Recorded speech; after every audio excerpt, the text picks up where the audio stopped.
మన ప్రభువును రక్షకుడైన యేసుక్రీస్తు పరిశుద్ధ నామమున ప్రియదేవుని సంగమ ప్రియదేవుని బిడ్డలారా, మరొదే కాల సమయం దేవుని వాక్యాన్ని ధ్యానించడానికి ముందుగా ప్రార్థన చేసుకుందాం. ప్రార్థన. కృపగల తండ్రి, దయగల యేసయ్య, నీ బంగారు పాదాలకు లెక్కలేని వందనాలు, స్తుతులు, స్తోత్రములు. గతించిన రాత్రి అంతా నీ రెక్కల చాటును కాచి కాపాడి సంరక్షించిన దేవా, మరొదే కాల సమయం సజీవ లెక్కన చేరి ప్రార్థించుండగా వాక్యమైన దేవుడు వాక్యం ద్వారా నాతో మాతో మాట్లాడి మీరే మహిమ ఘనత ప్రభావాలు పొందమని యేసునామమున నడుచున్నాం తండ్రి. ఆమెన్. ప్రియదేవుని సంగమ ప్రియదేవుని బిడ్డ నిర్దమకు ఏర్పాటు చేయడం వాక్య భాగము ఎపిఫనియా తరువాతి 2వ ఆదివారం కొరకు ఏర్పాటు చేయబడిన పాత నిబంధన వాక్య భాగము ద్వితీయోపదేశ కాండము 18వ అధ్యాయము 15 నుంచి 19 వచనం విధంగా రాయబడినది. ఎపిఫనియా తరువాతి 2వ ఆదివారం కొరకు ఏర్పాటు చేయబడిన పాత నిబంధన వాక్య భాగము ద్వితీయోపదేశ కాండము 18వ అధ్యాయము 15 నుంచి 19 వరకు ఈ విధంగా రాయబడి ఉన్నాయి. హోరేబులో ఆ సమాజ దినమున నేను చావకయుండునట్లు మళ్ళీ నా దేవుడైన యెహోవా స్వరము నాకు వినబడకుండునగాక. ఈ గొప్ప అగ్ని నాకు ఇకను కనబడకుండునగాక అని చెప్పితివి. ఆ సమయమున నీ దేవుడైన యెహోవాను నీవు అడిగిన వాటన్నిటి చొప్పున నీ దేవుడైన యెహోవా నీ మధ్య నా వంటి ప్రవక్తను నీ సహోదరులలో నీ కొరకు పుట్టించును. ఆయన మాట నీవు వినవలను. మరియు యెహోవా నాతో ఇట్లనెను, వారు చెప్పిన మాట మంచిది. వారి సహోదరులలో నుండి నీ వంటి ప్రవక్తను వారి కొరకు పుట్టించెదను. అతని నోట నా మాటల నుంచుదును. నేను అతనికి ఆజ్ఞాపించినది యావత్తును అతడు వారితో చెప్పును. అతడు నా నామము చెప్పు నా మాటలను వినని వానిని దాని గూర్చి విచారణ చేసేదను.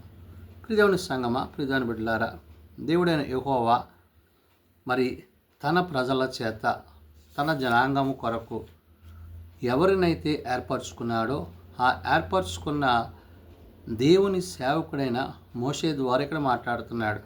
అంటే రాబోయే దినాలలో సంభవించబోయే పరిస్థితుల్లో మరి యాజకులైన లేవీయులు అనగా వారి గోత్రీకులందరికీ, ఇశ్రాయేలీయుల పాలెంలో ఉన్న వారందరికీ వారి స్వాస్యాన్ని బట్టి యెహోవా వారికి అప్పజెప్పిన బాధ్యత, వారు పొందవలసిన ఆ యొక్క హోమ ద్రవ్యాలను గురించి ఆ దినాన ఆయన వారికి ఒక హక్కుగా వాటిని తెలియజేశారు. అయితే వాటన్నిటినీ పరిశుద్ధాత్మ దేవుడు ఇక్కడ రాయించాడు. అయితే ఇక్కడ దేవుని యొక్క పనిలో ఉన్న వారిని దేవుడు ఏ విధంగా కాపాడుతాడో ఆ కాపాడే విధానాన్ని ఇక్కడ దేవుడు తన భక్తుడైన మోషే ద్వారా చెప్తున్నాడు. ఏమని? హోరేబులో ఆ సమాజ దినమున నేను చావకయుండునట్లు అంటున్నాడు. అంటే అజ్ఞాతిక్రమం పాపంలో జీతం మరణం. కాబట్టి దేవుని మాట వినక, దేవుని ఉద్దేశాలను అనుసరించక, మరి దేవుడు సెలవిచ్చిన వాటిని విడిచిపెట్టినట్లయితే మనకి శిక్షాశ్రమ కలుగుతుంది. దాని గురించి ఇక్కడ పరిశుద్ధాత్మ దేవుడు ఏమని చెప్తున్నాడు? ఈ గొప్ప అగ్ని నాకు ఇకను కనపడగుండునుగాక అని చెప్పితిని అంటున్నాడు. అంటే ఏదైతే దేవుడు తాను దర్శించిన తన సేవకుని యొక్క దర్శనాన్ని బట్టి ఆ పొదనడిమిన మాస్టర్కి కనిపడిన మోషేకు కనిపిన ఆ అగ్ని, అంటే అగ్ని అనగా దహించేది అనేది, మన పాపాలను దహించేది, మన అతిక్రమాలను దహించేది. దేవుడు తన భక్తులకు చూపించే విషయాలలో అవి ఎవరైతే వాటిని అనుసరించి నడుచుకుంటారో వారు సరిచేయబడతారు, అనుసరించకపోతే వారు శిక్షపడతారు. కాబట్టి ఇక్కడ వాక్యం సెలవిస్తున్నట్లు, హోరేబులో ఆ సమాజ దినమున నేను చావకయుండినట్లు మళ్ళీ నా దేవుడైన యెహోవా స్వరము నాకు వినపడకుండునగాక అంటున్నాడు. అంటే దేవుడు ఒకసారి పలికాడు, హెచ్చరించాడు, గద్దించాడు, బుద్ధి చెప్పాడు. అయితే దేవుని మాటలకు మనం విలువిచ్చినప్పుడు, ఆ విలువకు తగినట్లుగా మనం జీవించినప్పుడే దేవుని యొక్క సహాయాన్ని పొందుకుంటాము, అందు నిలిచి ఉంటాము. ఆ విషయాన్ని ఇక్కడ చెప్తున్నాడు. ఈ గొప్ప అగ్ని నాకు ఇకను కనబడకుండునగాక అని చెప్పితిని అంటున్నాడు. అంటే ఏంటి? మరలా దేవుని యొక్క హెచ్చరిక మాటలు, దేవుని యొక్క ఉద్దేశాలు మరి వినడానికి అతడు ధైర్యం చేయలేని పరిస్థితులు ఏవైతున్నావో వాటిని గురించి అక్కడ చెప్తున్నాడు. ఆ సమయమున నీ దేవుడైన యెహోవాను నీవు అడిగిన వాటన్నిటి చొప్పున నీ దేవుడైన యెహోవా నీ మధ్య వాటిని అన్నింటినీ ప్రవక్తను నీ సహోదరులలోని నీ కొరకు పుట్టించును. ఆయన మాట నీవు వినవలను. ఎవరినైతే దేవుడు ఏర్పరచబోతున్నాడో ఆ ఏర్పరచబోతున్న ప్రవక్త చెప్పే మాట నువ్వేం చేయాలా? వినాలా. విని విశ్వసించి ఆ ప్రకారం నువ్వు జీవించినప్పుడు అది దేవుని మాటగా నీవు అంగీకారం చేసుకుంటే దేవుడు నిన్ను, నీకున్న సమస్తాన్ని, నీ ప్రజలందరినీ ఆయన కాపాడుతాడు. కాబట్టి ఇక్కడ ఏదైతే దేవుడు ఇశ్రాయేలు దేశమందు తాను మరి చేయబోతున్న కార్యాలను బట్టి, తన బిడ్డలను బట్టి, తన యందు విశ్వాసం ఉంచిన ఆ యొక్క గోత్రాలను బట్టి, లేవీయులైన వారు తమ గోత్రాల ప్రకారము వారు చేయుచున్న దేవుడైన యెహోవా నామమున వారు చేయుచున్న సేవ ఏదైతే ఉందో ఆ సేవను బట్టి, వారికి రావలసిన వాటిని వారికి ఇచ్చే విధానాన్ని బట్టి, ఇవన్నీ ఒక హెచ్చరికలుగా దేవుడు ఇక్కడ పలుకుతున్నాడు. అందుకని ఇక్కడ అంటాడు, మరియు యెహోవా నాతో ఇట్లనెను, ఏమని? వారు చెప్పిన మాట మంచిది అంటున్నాడు. అంటే ఏదైతే దేవుడు సెలవిచ్చాడో ఆ మాట అంగీకృతంగా ఉన్నది, ఆహ్వానింపదగినది, దీవింపబడినది. దేవుని యొక్క ఉద్దేశాన్ని, దేవుని యొక్క చిత్తాన్ని తెలుసుకోవడం అనేది చాలా ప్రత్యేకతతో కూడింది. కాబట్టి ఇక్కడ దేవుడు ఏదైతే తాను పలుకుతున్నాడో ఆ మాట అంటాడు, మరియు యెహోవా నాతో ఇట్లని చెప్పినో వారు చెప్పిన మాట మంచిది, వారి సహోదరుల నుండి నీ వంటి ప్రవక్తను అని, అంటే మోషే లాంటి ఒక ప్రవక్తని దేవుడు ఏం చేస్తానంటున్నాడు? మళ్ళీ పుట్టిస్తానంటున్నాడు. అంటే ఎందుకని? దేవుని మాటలలో సత్యమును వారు గ్రహించాలి, తెలుసుకోవాలి.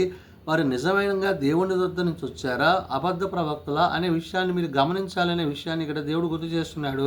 అందుకని అంటున్నాడు, వారి సహోదరుల నుండి నీ వంటి ప్రవక్తను వారి కొరకు పుట్టించేదను అంటున్నాడు. అంటే దేవుడు ఏర్పాటు చేసుకునే రాబోయే దినాలలో వారికి ఎదురయ్యే పరిస్థితులన్నిటి నుంచి వారిని తప్పించడానికి దేవుడు ఎవరినైతే సిద్ధపరుస్తున్నాడో ఆ సిద్ధపాటును గురించి ఇక్కడ చెప్తున్నాడు. అందుకే అతని నోట నా మాటల నుంచుదును అంటున్నాడు. ఎవరైతే ఆ ప్రవక్త రాబోతున్నాడో ఆ ప్రవక్త నోట ఏం చేస్తాడంట? ఆయన మాటలు, యెహోవా మాటలన్నీ అతని నోట ఉంచబడతాయి. అతడు పలికేదంతా కూడా ప్రవచనాత్మకమైనదనే విషయాన్ని దేవుడు ఇక్కడ గుర్తు చెప్తున్నాడు. అతని నోట నా మాట నుంచుదును, నేను అతనికి ఆజ్ఞాపించినది యావత్తు అతడు వారికి చెప్పును అంటున్నాడు. అంటే దేవుడు ఏదైతే చెప్పాడో అది తిరిగి మళ్ళా ఏం చేయాలా? ప్రజలకి చెప్పాలా. ఆ విధంగా చెప్పడం ద్వారా వాళ్ళు ఏమవుతారంటే వారి బ్రతుకులు సరిచేయబడతాయి, వారి విశ్వాసము సరైనగా మార్చబడుతుంది. ఒకవేళ దేవునికి దూరస్తులుగా ఉంటే కనుక వారు సమీపస్తులుగా ఉంటారు. దేవుని రీతిగా జీవించవలసి ఉందనే విషయాన్ని ఇక్కడ భక్తుడు తెలియజేస్తున్నాడు. అతడు నా నామమున చెప్పు నా మాటలు వినని వానిని దాని గూర్చి విచారణ చేసేదన్నాడు. ఒకవేళ నా మాటలు నేను చెప్పాను కదా ప్రవక్తతో, ఆ ప్రవక్త చెప్పిన మాటలు మీరు వినకపోతే, వాటిని విశ్వసించకపోతే మీకు ఏం కలుగుతుంది? విచారణ కలుగుతుంది. అంటే శిక్ష ఎవరు విధిస్తారు? దేవుడు విధిస్తాడు.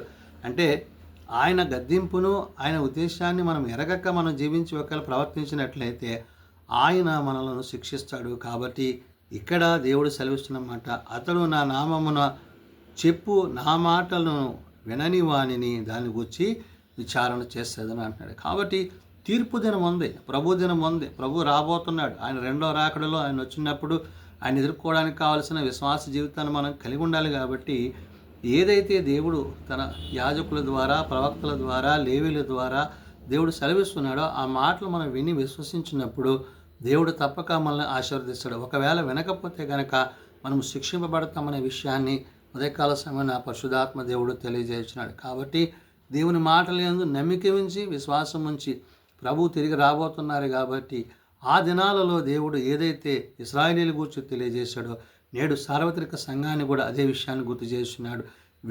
వినివాడు విశ్వాసంతో వినాలి, ఆ విన్నవాడు దానిని విశ్వాసంలో కొనసాగించాలి. అప్పుడు అతడు ఏమవుతాడంటే రక్షింపబడతాడు, ఆ రక్షణలో కొనసాగుతాడు. ఒక వెనక వాటిని విడిచిపెడితే కనుక వాటి మీద వచ్చే ఆ యొక్క శిక్ష ఏదైతే ఉందో అతడు భరించవలసి ఉంటుందనే విషయాన్ని దేవుడు ఇక్కడ శుద్ధాత్మ ద్వారా తెలియజేస్తున్న మాటలు. ప్రార్థన చేసుకుందాం. ప్రేమ నమ్మకం కలిగిన మా తండ్రి, కృప కలిగిన దేవ, నిజమైన ఆయన, నీ బిడ్డల ఎడల నువ్వు చూపిన ప్రేమను, నీ ప్రజల ఎడల నువ్వు చూపిన ఉన్నతమైన ఆ యొక్క కృపను బట్టి వందనాలు. నిజమైన ఆయన, ఎవరైతే నీ మాట వింటారో, ఎవరైతే నీ మాట అనుసారంగా, నీ వాక్యానుసారంగా జీవిస్తారో వారిని వర్ధిల్ల చేసి దీవించి ఆశీర్వదించే దేవుడు అయ్యా. వినలేని జనులను శిక్షిస్తానని నీవు సెలవిచ్చావు. కాబట్టి నాయన, అగ్ని వంటి మాటల చేత నీవు నీ దాసుల ద్వారా నీవు మాట్లాడుతున్నావు. కాబట్టి నాయన అలనాడు మోషే నాయన నీ ప్రజలైన ఇశ్రాయేలీయుల కొరకు తాను చేసిన ఆ యొక్క గొప్ప పరిచర్యను బట్టి వందనాలు. మరలా అటువంటి ప్రవక్తను నేను మరలా పుట్టించదను అని నీవు సెలవిచ్చున్నావు. కాబట్టి నాయన నీ కార్యాలు, నీ ఉన్నతమైన కార్యాలను గురించి అదేనాన వాళ్ళు విని విశ్వసింపక వారు కఠినులై ఉన్నప్పుడు వారికి శిక్ష కలిగింది. కాబట్టి నాయన నేడు అట్టి పరిస్థితుల్లో మేము వండుకుంటున్నట్లు నీ వాక్యానుసారంగా నడుచుకుంటకు జీవించటకు నీ సహాయము మాకు దయచేయండి. బలహీనలను ప్రభావ బలపరచండి, రోగులను ప్రభావ స్వస్థపరచండి. హాస్పిటల్స్ వద్ద ఇండ్ల వద్ద పడిన వారు ముట్టి లేవనెత్తండి. తమ పిల్లలను పోగొట్టుకున్న కుటుంబాలు ఆదరించండి. జన్మదినాలు, వివాహ దినాలు ఆయా కొడుకుల కుటుంబాలు ప్రత్యేకపరచండి. దిన పరిచర్లో సేవలో మీ సన్నిధి మాపడించండి. ఏ ఒక్కరు నశించక అంతటా అందరూ మారు మనసు కలిగి పాపక్షమాపణ కలిగి నేను ఇచ్చి రాజ్యం ముందు చెరగలందరూ కట్టుకుని దయచేయమని ఏ సున్నతనాన్ని ప్రార్థించి వేడుకొంచున్నాం తండ్రి. ఆమేన్. పరలోకమందున మా తండ్రి నీ నామం పరిశుద్ధపరచబడగాక, నీ రాజ్యం వచ్చుగాక, నీ చిత్తం పరలోకమందు నెరవేర్చినట్లు భూమి మీద నెరవేరుగాక. మానవుడు మాకు దయచేయం. మేళాల ప్రార్థన చేసిన వారు మేము క్షమించున్న ప్రకారం మా ప్రార్థనను క్షమించము. శోధనలో ఏకాదశులను తప్పించము. రాజ్యము, శక్తి, మహిమ నిరంతరం నీవే అన్నావు తండ్రి. ఆమేన్. మన పరమ తండ్రి అయిన దేవుని ప్రేమ, ప్రభువైన యేసుక్రీస్తు కృప, ఆదరణకర్త అయిన పరిశుద్ధాత్మ సహాయము సదా తోడైండి సంరక్షించునుగాక. ఆమేన్.